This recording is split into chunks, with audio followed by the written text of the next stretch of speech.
Okay, today we are going to discuss about the parable of the rich man and Lazarus, which our Lord Jesus Christ was explaining in the Gospels. So, this parable is actually a different parable because there is many difficulties. I mean, some bottlenecks are there, some difficulties are there for to explain it by many of the pastors and many of the preachers of the interpreters. The interpretation is a bit difficult in this topic, in a classical interpretation. We will come into that actually. So we are directly entering into the what is parable. This parable is all about Jesus was explaining this like there was a rich man. There was a rich man living there in with soft silky clothes and luxurious lifestyle, while Lazarus was a beggar outside. He was poor and he has festering wounds in his legs and all. Then these dogs are licking their wounds, and he was lying at the gate of the Richmond's gate, at the gate of Richmond's house, and he wants to be satisfied with the food from Richmond's table, and dogs were licking his wounds and all. So this symbol like that, and after that, after the death, and both of them died. And what happened after that is the rich man went to the Hades, or the darker places, which is against God, or the Hades actually, the hell or Hades, and he was in the burning flames with thirst and all. So while the Lazarus was with the Abraham, that means with in heaven with God, and the rich man was very much thirsty because of these flames were devouring him, and he wants to be satisfied with he wants some water. So he asked Abraham, please give me some water. Abraham told that uh, we cannot come there, or you cannot come here, because there's a great gulf in between. So that's it. Then we read it as again.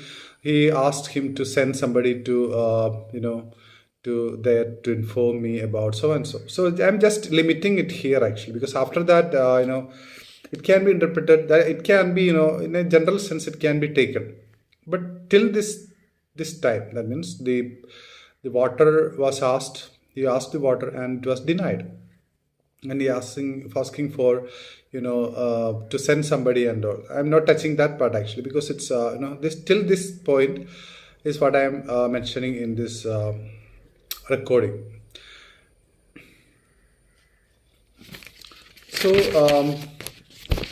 so this has some problem actually. This has some interpretation difficulties when the preachers and pastors and who try to interpret this parable in ways because the classical interpretation goes like there were two different people lived there, and two people, and one was as we see in the movie and all, and two people were then story, and then they died and then they went to different places.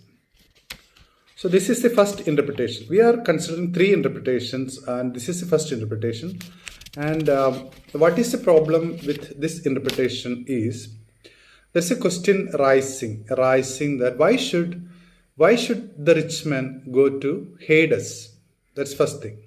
Second is how the how Lazarus went to heaven, because it is not saying that the rich man was cruel, or his rich man was a sadist, or cruel, or not obeying God. No mentioning was there. And Lazarus also, how he went to heaven. I mean, he could be a selfish man, he could be a cruel man, he could be a very, very ugly, or some kind of drunkard or something. But he was not doing any good actually in that parable. So how this happened? So this is a problem. Basically, these interpreters of this parable often face like they cannot. I mean, I couldn't hear anybody explaining this 100% in a satisfied level, because they are just saying that, just mentioning that. So it doesn't mean that then nobody should possess money and all. That's not justifiable. So this is a problem. What I have found that the difficulty in interpreting this parable 100% is satisfactory. So this is a classical interpretation, and this is a problem with that. So we are coming to the second interpretation with more closer to the person. Like instead of two people, we are considering one person, and Jesus is telling that if you live like this, you go here. If you live like this, you go here. So if somebody lives like rich man, he goes to, then also the same problem happens. Like why should he go to heaven or hell if he live like that? So then we have to consider from the point of view of when Jesus told that if you want to escape from demons and all, it's only possible by prayer and fasting. Prayer and fasting. These are the two things. So we are coming into the verbatim examination of this. Like when Jesus said that the rich man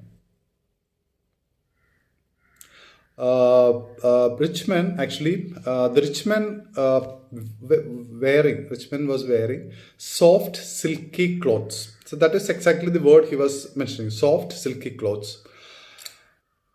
And he was leading a luxurious lifestyle. So if we go to this, the Job and even David and all, we can see that while they were fasting, they wore what? This sackcloth, and instead of their comfortable clothing, like soft. As a king, David could wear the soft silky clothes and all. So this mentioning of the soft silky clothes is against the sackcloth. So we can see that sackcloth is denoting the fasting and Lent and the lamentations and the sober lifestyle and all. So instead of this rugged or sackcloths, he wore soft silky clothes. Means he was not at all taking care of any this kind of sober life or fasting or Lent or the catharsis. In a theosis perspective, we can say he was not opting for a catharsis by crucifying himself. So catharsis, what is catharsis? We can see in as a prototype, Christ showed us on the cross catharsis. So we have to follow him and we receive the grace from him, and because of that we can do it more easily. So that's why this is, my yoke is light and my burden is light and my burden is not that soft. So that is what the interpretation of this sackcloth and against soft silky clothes actually.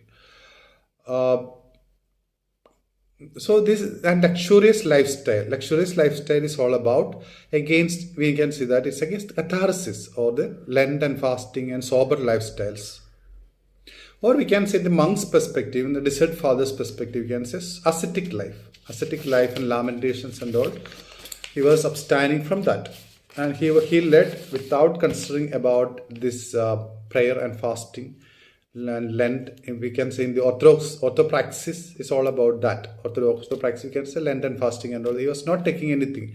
Lent and fasting denoting our catharsis actually. Catharsis phase of the theosis.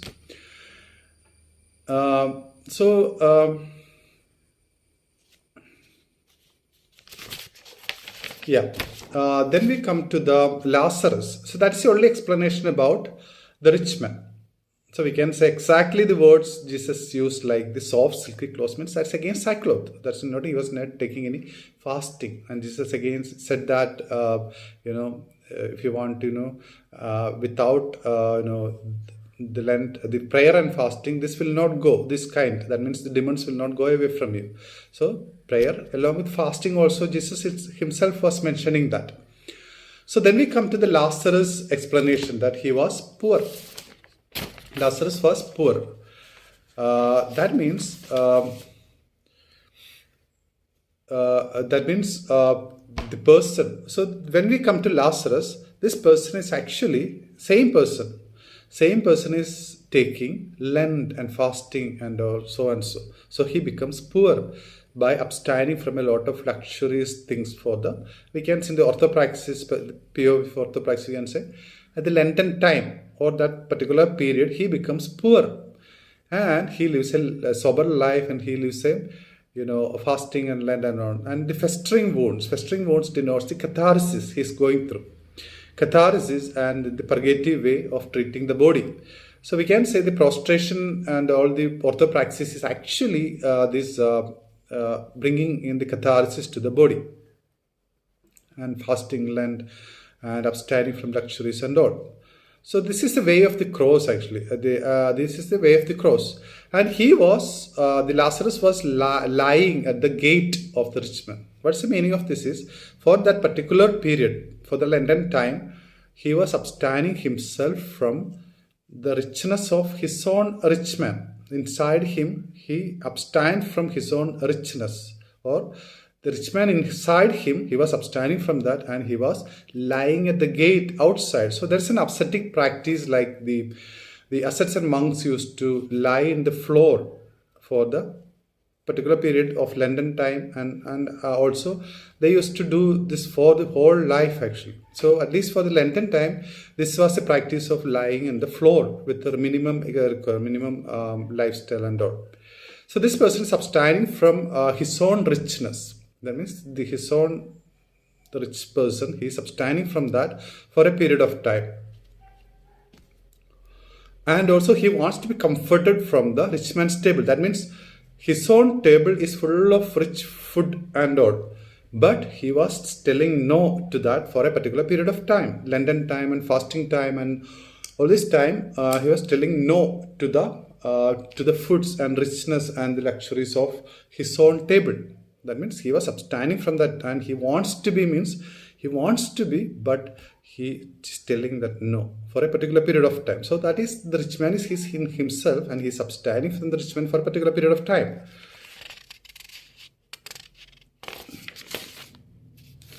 Yeah, on restricted period of time, Lenten fasting and prayer, he has the desire to be fed from the rich food, but abstaining himself from that.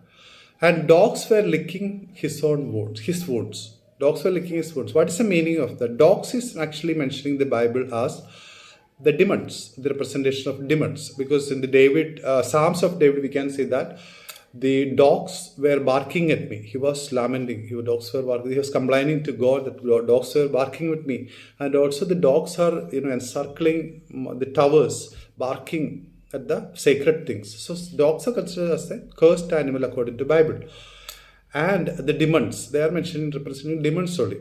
That means they are attracting, these chaos. They are sensing the chaos in the atmosphere or the sky. So these dogs were, what are they doing? They were licking. That means demons were licking, or demon-induced entities were licking the wounds. And also, what is the meaning of this? It's a catharsis. Because dogs are actually the demons, representations of demons, and they were licking these wounds. Means first they bit him. So dogs first bit him, and then they licked him. This is the way by demons, dogs were really biting and then licking them. So this is the purpose of demons. So God is the creator of all, and God has really created the demons also, if He is creator of all, by logic. So why He created demons? This is for a particular purpose, like for angels, He created one purpose. That means it is closer to His nature. But demons He created to execute something against God's nature. That means He cannot appoint angels for that. That's why He created the enemy. So Jesus was mentioning that He is the enemy. Him also God only created. God appointed. So by this point, at this point of time, we can mention that what are demons' main two duties? What are they? They are for those who are perishing, for those who are gone to this other side against God. The demons are actually playing fiddles and guitar and all those things so that they can easily go through the wider way. Many people will go in that way actually. So the person will not see what happens till he or she dies. After that only he understands what is happening. So that's why Jesus said that somebody will not find the way itself in this world. What is the correct way? So they were this demons were actually playing. These demons are actually playing fiddles and flutes and this guitar and all those things and luxuries. He's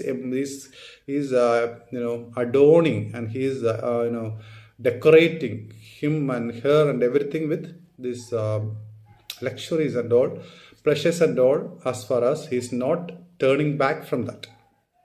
That is first duty. First, one of his duties as God appointed.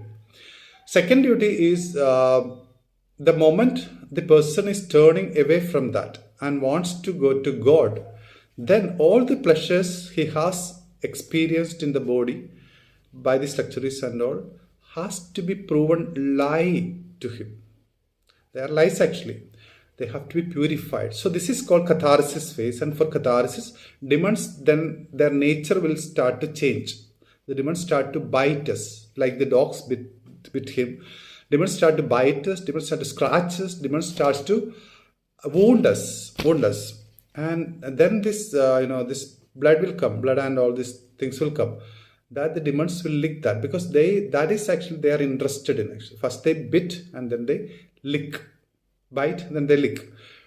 Then this is catharsis. So catharsis also God uses demons. So these are the two main duties of demons. For those who are perishing, for those who are going to the wider way, he is always till his death. He does not know, he or she does not know what is happening. He does not find the correct way actually. So the moment they want to come back, then from the exact moment, the nature of the demons will change to one is, of course, somebody will pull us. They will try to pull us into that, but the one side will do the catharsis. That is God's plan actually. Catharsis is God's desired plan. So that he scratches, he bites us, and then purposefully we take this Lenten fasting and all, which will assist this catharsis.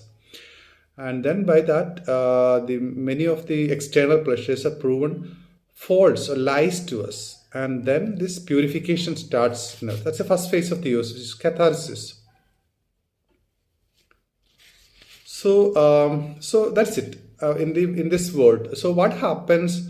What happened after they die in the eternity? There was a gulf actually. That's a special mention. Gulf that cannot be crossed from either side. What is the meaning of this? Is nothing but this is a pride that the rich man or the rich person inside us or the acquired from this world, so that he was denying God in this world. And he is still denying God in the eternity. In the eternity also he was denying God.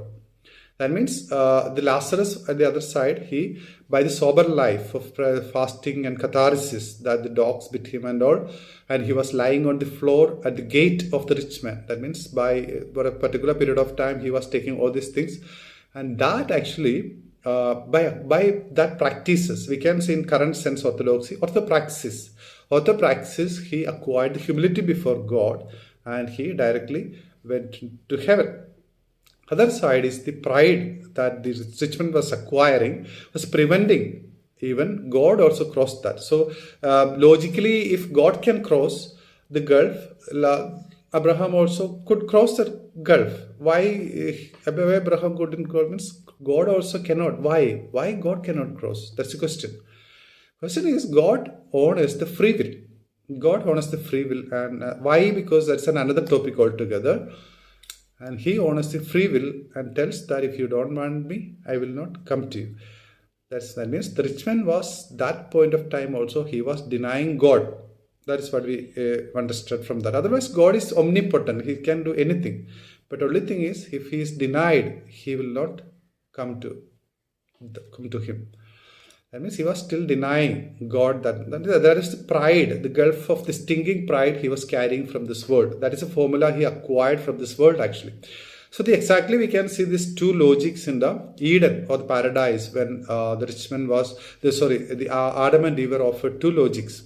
One was the logic of snake, which is pride, wants to become like God or wants to find satisfaction apart from God, away from God.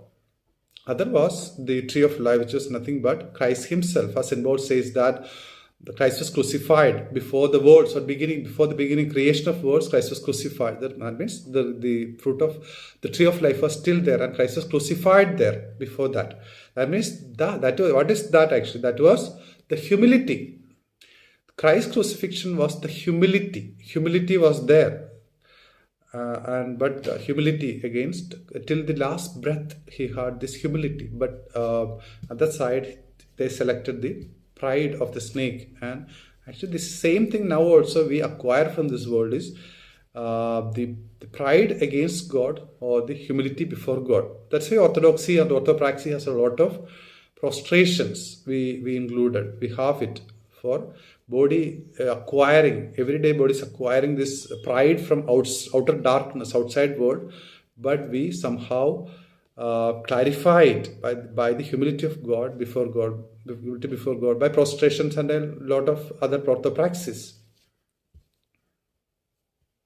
So this is interpretation of the second perspective or the POV, point of view.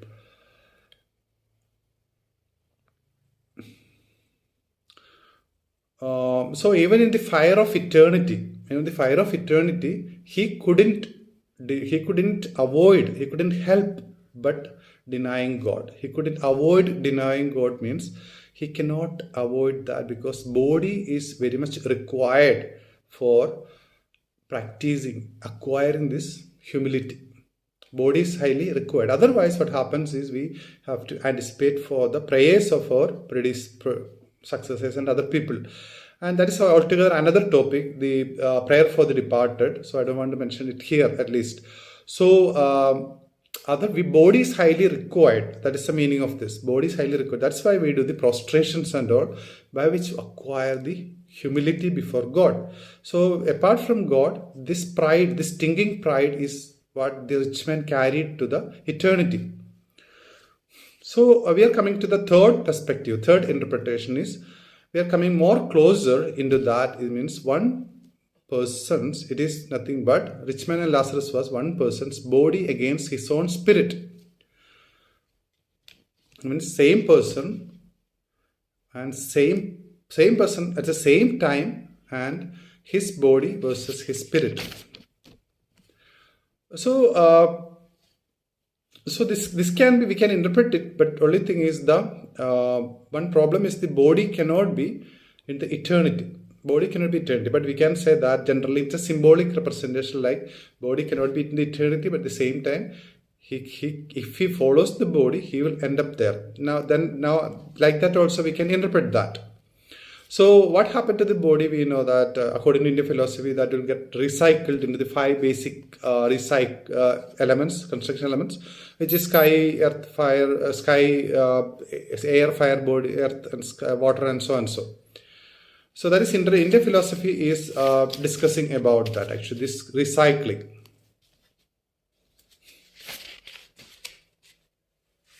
So, but the spirit that actually acquired this humility by putting the body away from that for a particular, away means away from the luxuries and for a particular period of time, is entering into the bosom of Abraham or the heaven, into heaven. Like that also we can interpret, if we take a more and more closer look into that.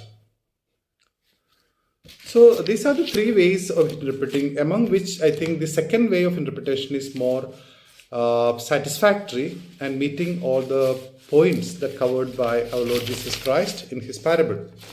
So I think the second one, I think it's more appropriate. The first one is very much defective, as it is not capable of fulfilling why, the question of why the rich man and Lazarus. Why? Because there is no adequate reason for that. But the second interpretation, as I explained, is carrying more substantiating elements inside that, which meets with this more points that Jesus is explaining in his parable. So that's it for the moment, and we'll come again with another topic. Thank you very much.